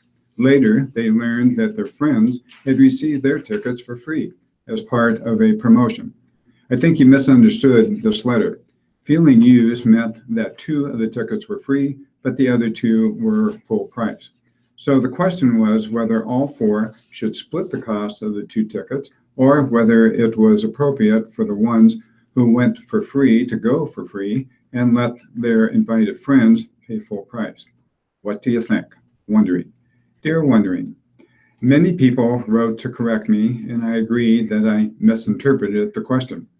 In this case, if 2 of the tickets were free to the couple issuing the invitation, then yes, I think the polite thing to do would be to share the cost of the full price tickets before you go and get the hamburgers. Oh, that part wasn't in there. Okay, Rick. Final act for Playhouse's behind the scenes master. For Mary Dew, the more complicated it gets, the better. She thrives on multitasking, split-second decisions, and organizations. It's no surprise that she spent nearly 30 years as a stage manager at the Omaha Community Playhouse, coordinating and controlling the backstage chaos for dozens of shows. She's now managing her 50th production, Mamma Mia, which opens Friday. It will be her last. Dew, 64, is retiring and moving out of the state. It's fitting that she'll take her final bow with a musical. She enjoys them more than plays because they have multiple set changes, large casts, and lots of cues. I like complicated, she says, and musicals tend to be more complicated. A lot of things have to happen. And besides, many serious plays are not as compatible with their somewhat skewed sense of humor. I get enough drama, says Dew, whose day work is working as a state probation officer. Though stage managing is essentially a volunteer job at the Playhouse, they offer a small stipend that Dew donates back. It carries a lot of responsibility. Associate Artist Director Jeff Horger, who's directing Mamma Mia, said he expects stage managers to oversee rehearsals and make sure everything's moving forward. He looks for someone who supports his ideas but keeps him grounded in reality. He said a stage manager also needs to be someone he trusts because that person is in charge of the show once it opens. The director usually is watching from elsewhere. That's a pretty important partnership, he said. That's why I love Mary. As a stage manager, Dew handles paperwork at auditions and makes sure everyone shows up at rehearsal. If someone's late, she starts calling. She makes sure stagehands operate lights, sound, and contains the proper time. I had the opportunity to watch someone do that one time. It's an awesome job. Oh, I can't imagine it, and that's one of the things I have to applaud Paul for doing here at Radio Talking Book. Absolutely. Well, it's 11:39, and we're going to switch over to the business and markets out of Washington. In a stark reminder of the damage done by the Great Recession and of the modest recovery that followed, the median American household only last year finally earned more than it did in 1999. Incomes for a typical U.S. household, adjusted for inflation, rose 3.2% from 2015 to 2016 to $59,039. The Census Bureau said. The median is the point at which half of the households fall below and half are above. Last year's figure is slightly above the previous peak of $58,665 reached in 1999. It is also the first time since the recession ended in 2009 that the typical household earned more than it did in 2007, when the recession began. Trudy Renwick, the Bureau's Assistant Division Chief, cautioned that the census in 2013 changed how it asked households about income, making historical comparisons less than precise. Still, the census data is closely watched because of its comprehensive nature. Based on interviews with 70,000 households and includes detailed data on incomes and poverty across a range of demographic groups. Elsie Gould, a senior economist at the Economic Policy Institute, said that adjusting for the change in methodology, median income still remains below its 1999 peak. Yet she added that the census report shows that American households have made significant economic progress in 2015 and 2016. We are definitely pulling ourselves out of the deep hole of the Great Recession, Gould said on a conference call with reporters. Median household income rose $4,641, or 8.5%, from 2014 through 2016. That's the best two-year gain on records dating to 1967, according to analysts at the Center on Budget and Policy Priorities. Yet that improvement comes after a steep recession and a slow recovery that left most American households with barely any income increases. The lack of meaningful raises has left many people feeling left behind economically, a sentiment that factored into the 2016 elections. The report also showed that income inequality worsened last year, extending a trend in place for roughly 4 decades. Average incomes among the wealthiest 5% climbed 5.5% to $375,088. Average incomes for the poorest 1/5 of households, meanwhile, was at 2.5%, or $12,943. Rick? The goal of getting young grads to think Omaha. Chamber president says for many, this destination comes before the job. When David Brown graduated from college in 1979, the only thing on his mind was finding a job. Almost 40 years later, the president and chief executive of the Greater Omaha Chamber of Commerce says new college grads are frequently thinking first about where to go, and only then are they looking for a job. That makes it difficult to attract new blood into a city like Omaha, which is neither widely celebrated nor reviled. While Omaha flies under the radar, cities like Nashville and Austin are flooded with new grads, Brown said Tuesday at a monthly meeting of the Human Resource Association of the Midlands. But it will take much more than just sloganeering and highlighting Omaha's status as a center for indie music to compete economically with cities widely known for their iconic music scenes, Brown said. Of course, Omaha does have a relatively lower cost of living, but wages here still are below average compared with many of these cities that are considered hotter destinations. And something's got to give, he said. We're seeing some incremental growth in wages, but frankly, from a long-term talent retention perspective, we're probably going to have to move the bar more quickly on wages if we're going to be able to keep and attract the talent we want, Brown said. There's also work to be done internally to carry Omaha into a future in which young professionals seek it out and not the other way around. Take the riverfront, for example. We've got a beautiful river. We've got an office park along the river. It's better than an industrial park, granted, but it's still not what it was designated to be at the end, Brown said. Other efforts to position the city for faster future growth include a partnership with area school districts called Career Rocket, which took 12,000 middle school, high school, and college students and introduced them to local employers. The program launched in April and gave students hands-on, in-depth exposure to real jobs available in the area. Part of the rationale behind that program is that population growth is relatively slow, so it's important for young people who are already here to be exposed to existing jobs and career opportunities. For outsiders, Brown said, showcasing the local entrepreneurship scene could also be another way to attract young professionals here. We're engaging with the startup community, not only because we want to build our own business base here and bring people from the outside in, but we also think it has an image perspective that people will pay attention to, Brown said. It's not just here that people are having trouble finding key talented people. We have to be the place that people come here because they want to be here. Paul?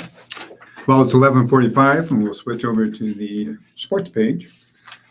The Isaac Copeland eligibility saga has reached its end, and boy, is it a happy ending for Nebraska.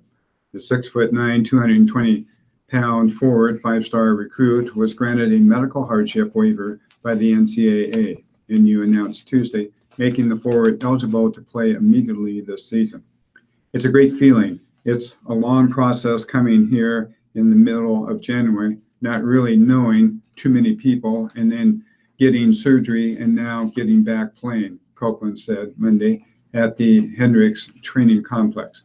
And now, finally, being able to realize I'll be able to play at the start of the season. It feels great. Husker head coach Tim Miles, he's real goofy, Copeland said. I am ecstatic for Isaac. First of all, Miles said, I think it's a great opportunity for him. He's been through a lot health-wise, and for him to get that full year back is great. And it's certainly great for our program, too. In a process that seemed from the outside to drag on from nearly the moment he arrived in Lincoln, Copeland and Huskers had to wait until about 2.5 weeks before practice starts before receiving word that he could begin playing immediately, starting with the season opening exhibition November 7th against Northwood and the regular season opener November 11th against East Illinois. In actuality, Miles said, the NCAA acted relatively quickly, within about 10 days to 2 weeks after receiving the appeal from Copeland and NU. A lot of hard work went into this with his family and with our people, Miles said. I knew where we were at each point, but there were just a lot of things that were involved in it.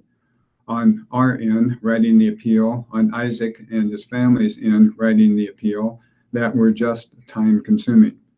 Had he not received the waiver, Copeland would have missed Nebraska's first 11 games, including NU's first 2 Big Ten games at Michigan State and at home against Minnesota, and a road game at Creighton, as well as the Invitational in Florida. When he originally transferred, Copeland was eligible to begin playing in games starting in the second semester of this school year, meaning his first game would have come against Kansas. Copeland said that while he was confident the NCAA would rule in his favor, he expected the decision to come down as late as one day before Nebraska's first game. That's how I went into approaching the situation, he said. So once I found out today, and we haven't even started official practice yet, it's a big relief, and I'm happy. Rick? Seniors see how far the Mavs have come to reach top 10 ranking. Seniors Joseph Gittis and Xavier Gomez vividly remember their freshman year at UNO. Gomez recalled the Mavericks having good players in 2013, but the team, he said, wasn't great. UNO was 1-5 through 6 matches in its third season. It's finished with 6 victories that year. The Mavs have equaled that total already this fall, and they've only played 6 games. UNO 6-0 is one of 9 unbeaten, untied teams remaining in Division I soccer. Tuesday, it established a new program benchmark by entering the top 10 of the United Soccer Coaches rankings for the first time. The Mavs are tied with Clemson for 10th in the weekly ratings, up 7 spots from last week. It's kind of crazy how this just happened, Gittis said. It really feels good, obviously, but I could have never expected this. We knew we were all going to put in our work. We're finally here. We've made it. UNO's senior goalkeeper said it's a surreal feeling to be thought of as one of the nation's best teams. The season is only 3 weekends old, yet his team is already only 4 wins shy of its school best total. Gomez finds himself lying in bed at night and pondering the 6-0 start by the Mavs, who meet Northern Illinois and previously ranked Utah Valley at the UVU tournament in Orem, Utah this week. A lot of teams have the opportunity to start out 6-0, the senior midfielder said. Even good teams like Akron, Stanford, and UCLA, they're not 6-0. I want to show all these underclassmen that we might not have this opportunity again. We have to live in the moment now and take full advantage of it. UNO has done a pretty good job of that to date. Its opening weekend included a come-from-behind win over Grand Canyon and a 5-1 rout of then-ranked Virginia Tech. Consecutive 1-0, 1-0 victories over Houston Baptist, U2RGV, and UC Riverside were next, followed by a late rally past Bradley on Sunday. Mavs coach Jason Mims said it's been quite an initiation for the newest newcomers on his team. I think the new guys have had a dream start, he said. They're loving life, and this is awesome. Paul? Out of Cleveland, following a familiar script of scoring first, playing strong defense, and riding dominant pitching, the Indians extended their winning streak to 20 games and matched the AL mark held by the 2002 Oakland Athletics, beating the Detroit Tigers 2-0 on Tuesday night. Cleveland's streak, which began on August 24th in Boston, is tied for the major's second longest in 82 years, and the Indians show no signs of stopping. Corey Kluber, 16-4, strengthened his case for the Cy Young Award with a four-hitter as Cleveland joined the 2002 A's, 1935 Chicago Cubs, who had won 21 straight, and the 1916 New York Giants, who won 26, as the only teams to win at least 20 in a row. Francisco Lindor homered leading off the first inning against Matthew Boyd, 5-10, and the crowd of 24,654 stood and roared when Kluber sprinted to the mound for the ninth. Second baseman Jose Ramirez made a sensational diving stop in short right field to throw out Ian Kinsler for the second out, and after allowing a double to Alex Presley, Kluber sealed win number 20 in Cleveland's seventh shutout during the streak by getting Miguel Cabrera on an easy grounder to third. Fireworks exploded overhead, and the Indians lined up to celebrate yet another win in this unthinkable streak. The Giants' revered 101-year-old streak includes a tie that interrupted 12 and 14-game unbeaten runs. However, the Ellis Sports Bureau, the official statistical custodian for Major League Baseball, has always regarded the Giants' streak as the top mark because tie games were replayed from the start back then. Cleveland can equal the Cubs' 21-game run Wednesday afternoon, and the Indians are within striking distance of the illustrious but imperfect mark of those 16 Giants. The Indians and A's don't have much in common besides their 20-game streaks. Oakland was an overachieving squad loaded with pitching and a roster comprised of low-salary players assembled by a front office that forced baseball to rethink how it evaluated talent. The Indians, on the other hand, have spent millions to get better and have been expected to win. Maybe not at this amazing rate, but after getting to Game 7 in 2016, Cleveland was a favorite to return to the World Series. Rick? From Tom Shadle's column, a tone-deaf goodbye to Black Friday. The image is fading bit by bit like those photographs in the movie Back to the Future. First the head, then the arms, then the rest of the body disappears. Another part of Nebraska football went away on Tuesday. In 2020 and 2021, the Huskers will play Minnesota instead of Iowa in the last week of the season. What's more, the tradition since 1990 of playing on Black Friday, the day after Thanksgiving, is no more. This feels like a slap from the Big Ten, but before you blame Jim Delaney, let's make one thing clear. The Big Ten wasn't opposed to Nebraska playing on Friday. This was Nebraska essentially slapping itself in the face. This was Nebraska stripping itself of a way to make itself unique. This is Nebraska choosing to play on Saturday, Ohio State-Michigan Day, and fade into the Big Ten woodwork. Unbelievable. It's not about Iowa, and NU hasn't been in this league long enough to call anyone rivals yet.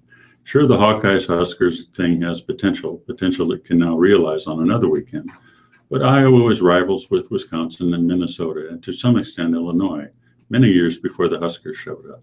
No, it's not about Iowa, but then it was never about Colorado either. The Big 12 could have put K-State or Missouri in that slot, and it would have been fine. It's always been about Black Friday, a day with a connection to the most famous Thanksgiving game of all, the 1971 game of the century, played on Thanksgiving Day itself, and a connection to all those 90s champs. But moreover, a chance for the NU program to stand out on a day without many games on TV and millions of football watchers avoiding shopping by camping out in front of the tube. Goodness, what a turnover. This is a program that no longer has the benefit of scholarship numbers or TV appearances over the majority of college football teams. This is an era when most everyone is on TV and most everyone has built fast facilities. This is a time when the Huskers have done very little special on the field in years, a time when NU fights like heck for any advantage, any way to stand out among the crowd. All because of what? NU Athletic Director Sean Eichhorst said in a statement on Tuesday that because of the Big Ten's 9-game schedule, this makes sense from a student-athlete, health, safety, and welfare perspective. Wait a minute. Eichhorst accepted a Friday night game in just 3 weekends, September 29th at Illinois. At one point, NU figured it would also play Friday night games at home. That attitude has since done a 180. University Chancellor Ronnie Green and football coach Mike Riley both said the school is no longer interested in playing on Friday nights. Could it be the public backlash over butting heads with high school football caused this? Here's the difference. There's no high school football on Black Friday. As tone deaf as agreeing to play September 29th was, this is equally confounding. Cool. University of Nebraska President Hank Bounds on Tuesday afternoon confirmed a 1-year contract extension for football coach Mike Riley. Bounds told the Journal-Star in a phone interview that the extra year, which makes Riley's contract a 4-year agreement through February 28, 2021, was requested and approved early this year. According to a copy of the contract obtained by the Journal-Star, all other terms and conditions of Riley's original agreement remain unchanged. That letter was dated January 30th, 2017, and signed by Riley on August 1st. The evaluation was done by Athletic Director Sean Eckert and the Chancellor Ronnie Green, Bounds said. They made a recommendation to me, and I thought it was a good and appropriate move. A request made to add a 5th year to Riley's contract, however, will wait until after the 2017 football season. There was a request to extend another year in August, and at that point I told them that my preference would be to wait until December to discuss it, Bounds said. We had just approved a year extension 6 months earlier that gave Coach Riley 4 years. We need to have something else to evaluate progress on after February or after January. Obviously, recruiting is going well. My view was, let's be strategic. Let's have something to evaluate progress on, and let's make decisions in an appropriate time frame. I thought a few weeks before the season starts would not be an appropriate time to discuss another year. Riley's previous agreement ran through February 28, 2020, and included a base salary of $2.9 million with annual $100,000 increases. That scale will pay Riley $3.1 million in 2019 and would indicate he is set to make $3.2 million in 2020.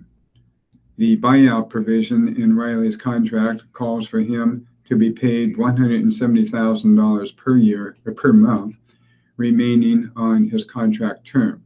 So increasing Riley's contract from 3 years to 4 years increased potential buyout by up to $2,040,000 or $40,000. I'll get my zeros straight here.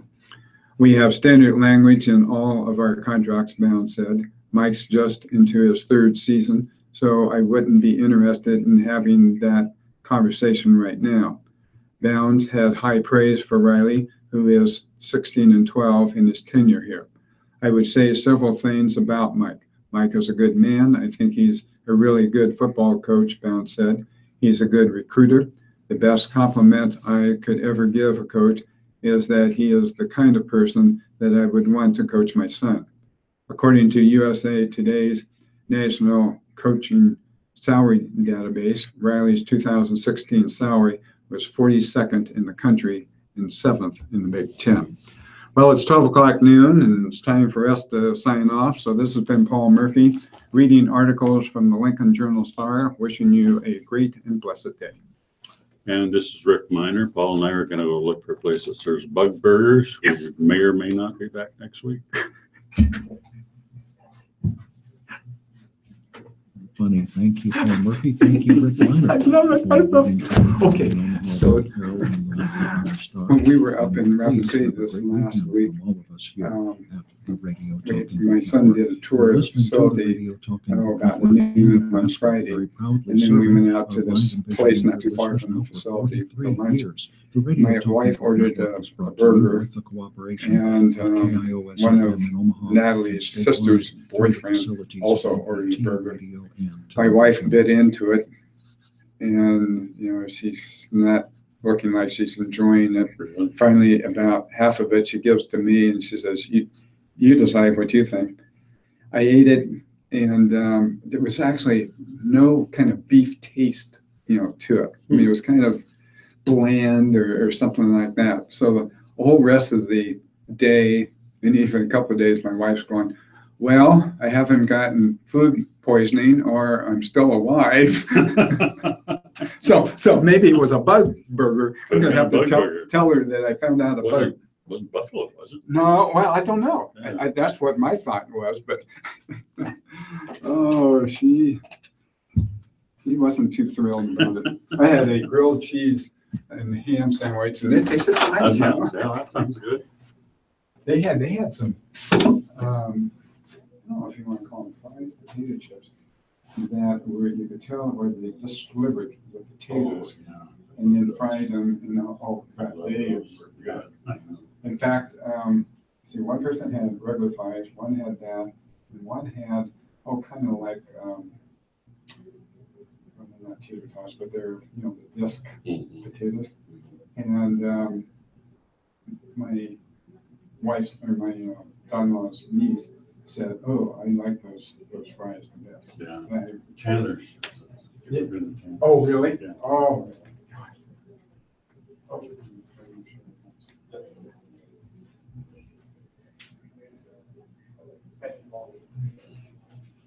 See you later, Paul. Go, Paul.